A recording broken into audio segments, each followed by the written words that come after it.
Project Dirt, Chapter 2. Why don't you hire a lawyer to find the jobs for you?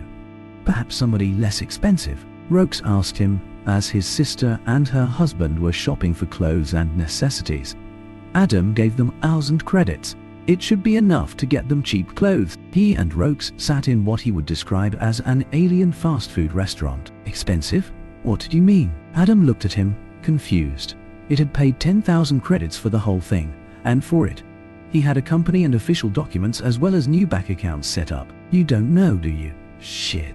Rokes looked around and leaned towards him, almost whispering as you are so damn lucky you helped me. Look, I don't know what system or currency you're used to, but let me lay it out for you so you don't get us both killed by some muggers. 1 credit is worth 1,000 bits. 1 bit is divided into 10 bytes. You can buy a meal here for 10 bytes. Then he took a bite of the snack he had bought. It looked like a meat cracker. And he leaned back as he spoke normally. Now, the other thing you need to understand is that I am not your kin. We have a very different culture. You bought my sister. In my culture, I only have 2 solutions for it. Hunt you down and kill you, so I can free her or take her place if I find you too powerful to kill. My culture doesn't allow female slaves to people outside our culture, and then you bound me in a contract, making it so you were my leader. This means I'm supposed to let you have her, even kill her husband if you wanted her, but with your contract, you prevented that from ever happening. It's like you were playing my culture against me and making me win. It's damn confusing. I don't know if I'm supposed to swear loyalty or what here. You're a damn peacemaker. He chuckled as he spoke. Adam looked at Rokes as he ranted. He liked the guy. He was honest to a fault and carried himself like a soldier. A very confused soldier as he replied, "Peacemaker, eh?" Then he looked at his wrist where he had his watch. It contained access to his wealth, and he suddenly realized he was not carrying a few million. What the hell had he won? His mind started to race. Was he truly a complete idiot? 55 million credits. Times 1,000, that would be 55,000 million. But that was bits. And it was not like cents as he had believed.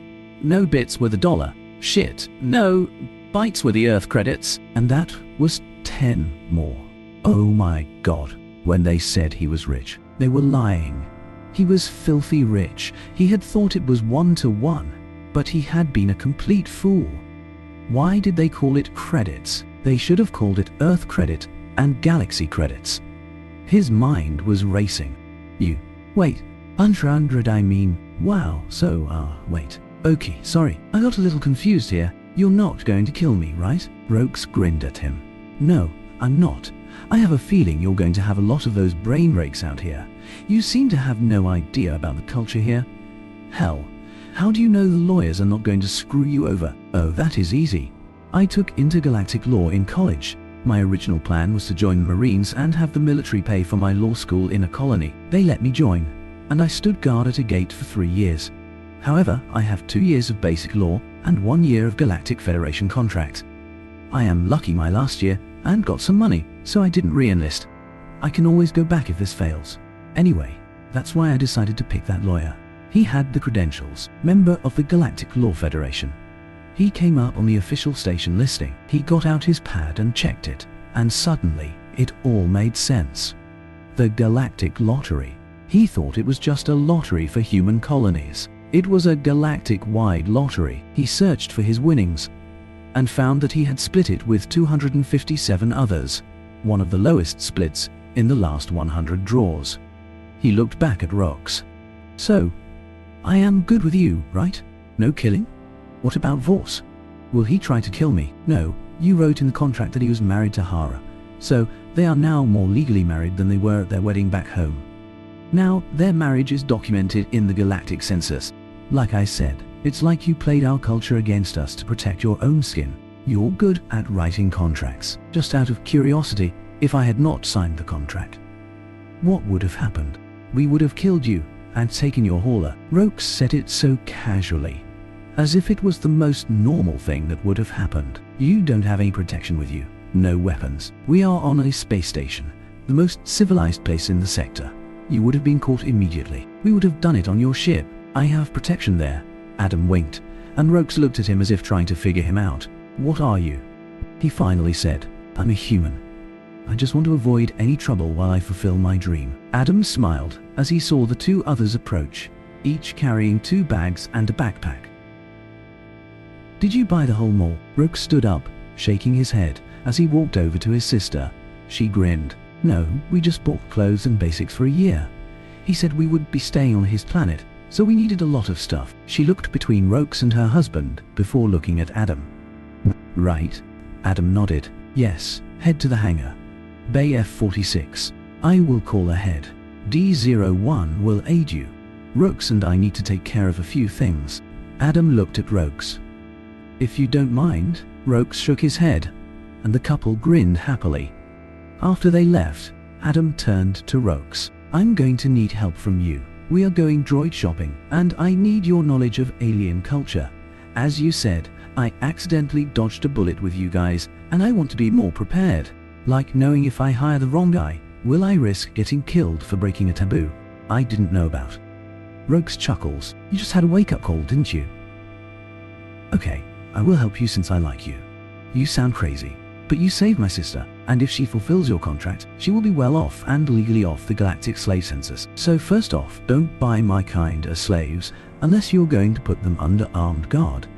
If you're going to buy slaves to free them, I recommend Dashins, Wassers, and Buginos. Their culture is more honored with such contracts with their lives. Even if they are not very religious, the cultural shame will make them at least be faithful for the duration of the contract.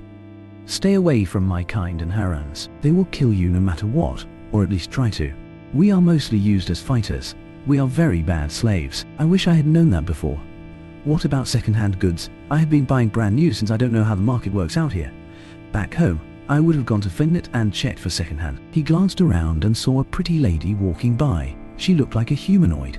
Her skin was blue with red tiger stripes and long, loose, jet black hair with some braids incorporated. She was dressed in a knee-long green slit skirt and a white blouse.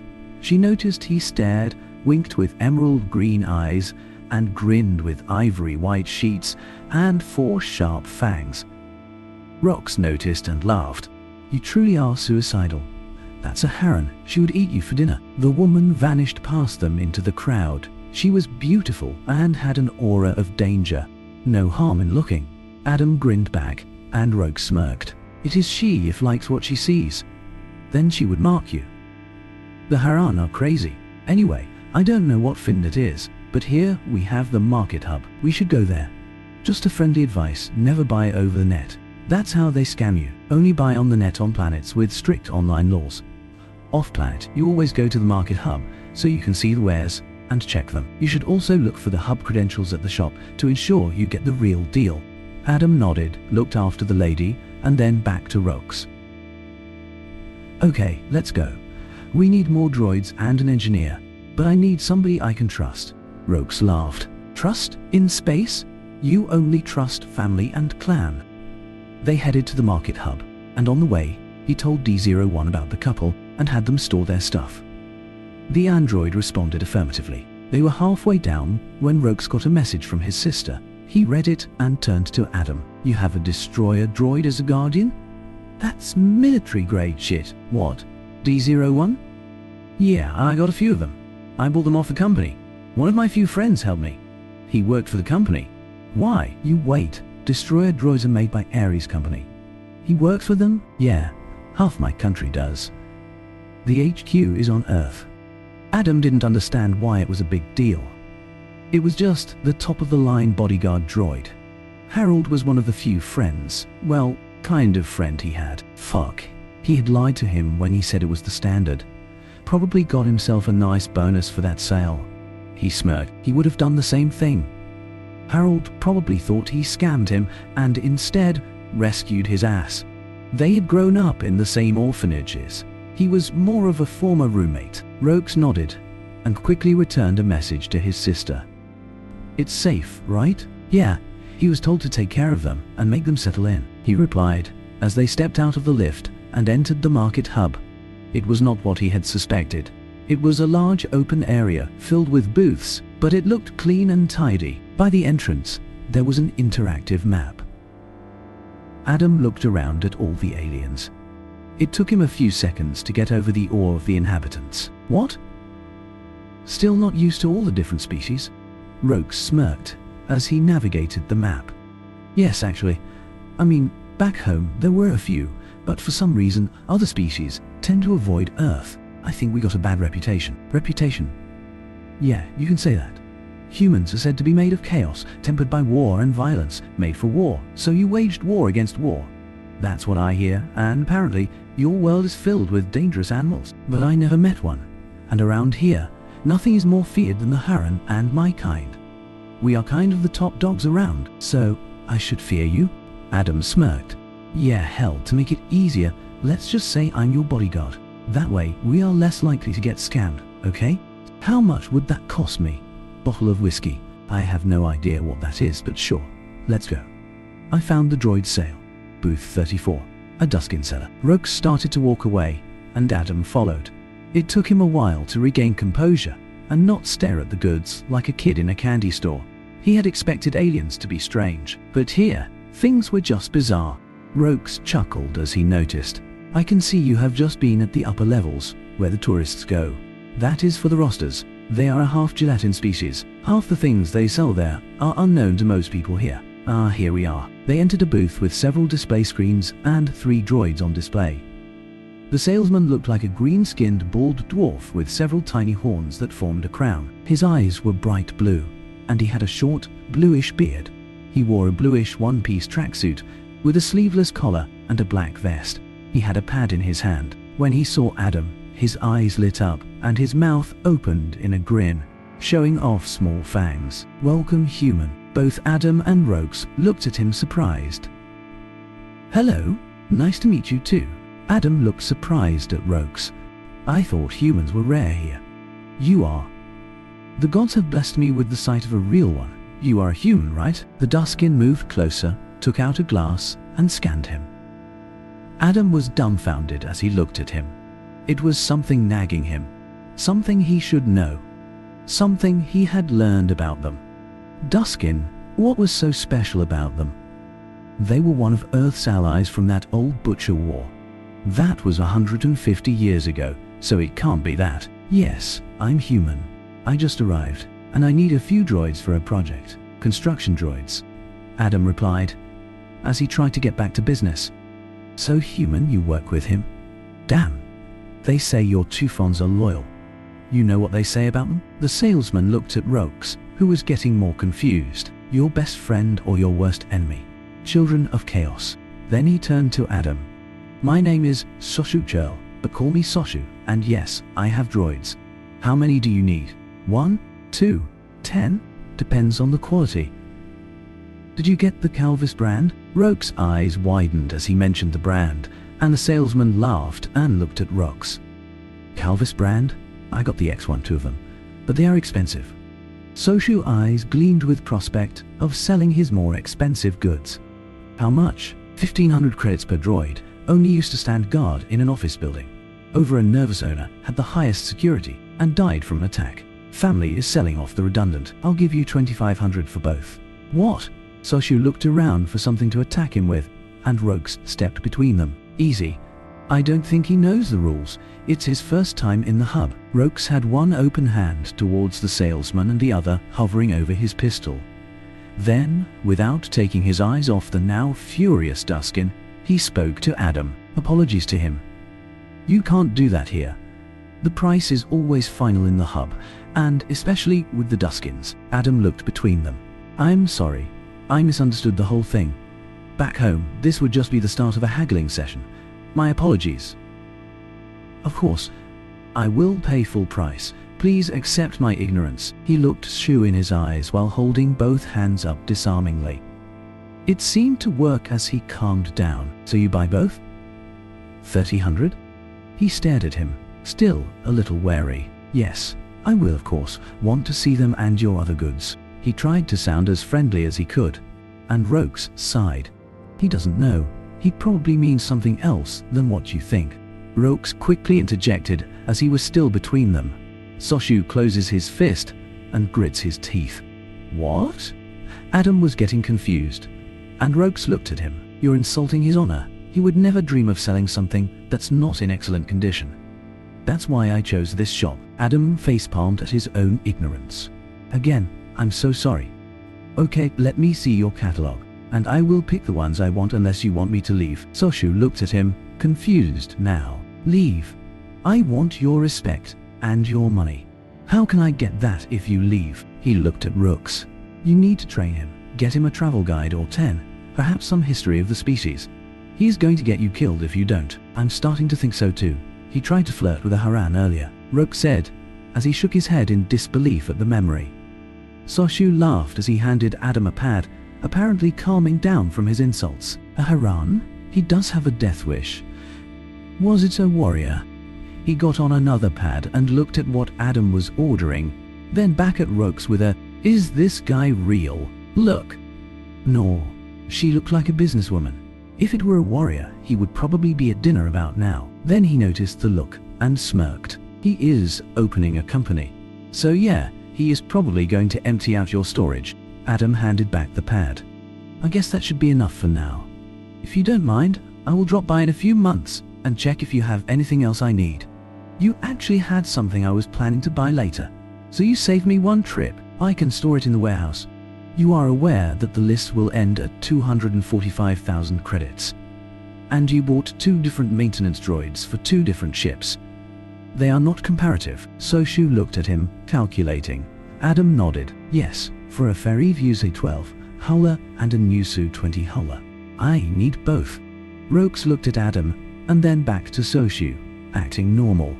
Adam just smiled. Of course, if you do not want to sell them to me. Shut up, human. Soshu grumbled as he took out the tab for him to pay.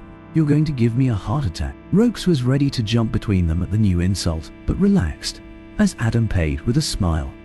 Nice doing business with you. Soshu stared at him. Not so much for me. You come here, insult me and my honor, then buy my whole inventory. You're a menace. Goddamn child of chaos. Don't come back unless you want to buy stuff. Now, where do you want me to deliver it, and when? I'm sorry you feel that way. Hangar Bay F-46, and as soon as possible. It will be done within 2 hours. Now, get lost. You are stressing me out. There was a smile hidden behind the insult, and Adam smirked and walked away. Rooks followed, slightly confused. You bought me a maintenance droid? He whispered, as they were out of the booth. Why? I bought it for me. He handed him his own pad with the list of droids. He had 3 mining droids. The system has an asteroid field, and the News of 2000 is the cheapest reliable hauler. I'm going to buy one and install the mining system on it. The maintenance droid is for that one. Of course, my employees, like you, are free to use it when they are in the system. We need to buy more blueprints for my 3D printers. It's an investment. Wait, why buy a new one when I got one? You can buy it from me. I only bought it to earn money to buy my sister and brother-in-law. It was so had a line of work I could claim they would work in. Rooks stopped him as he replied, looking at him. Well, what are you going to do then? If I buy it and put the system in, it won't even need a pilot. It's just a giant drone. Adam looked at him, a little confused. Your ship. You need me to help navigate society, remember? I'm a better bodyguard anyway. You could have gotten yourself in serious trouble back there. You can buy another ship when you learn the ropes. And I fly that. That way, if your project fails, you will still have a small mining operation. Rooks spoke fast, and Adam thought about it. It made sense. He definitely needed a partner who knew about the different cultures here. Besides, Rooks seemed to be honest. Okay, he looked for an information screen, and Rooks looked at him, confused. Okay. What do you mean? I mean, okay. That makes sense. Now, Soshu said something about travel guides, and we still need to find an engineer. Adam smiled slightly at his confused friend. Yeah. Rooks might be a friend, perhaps his first ever.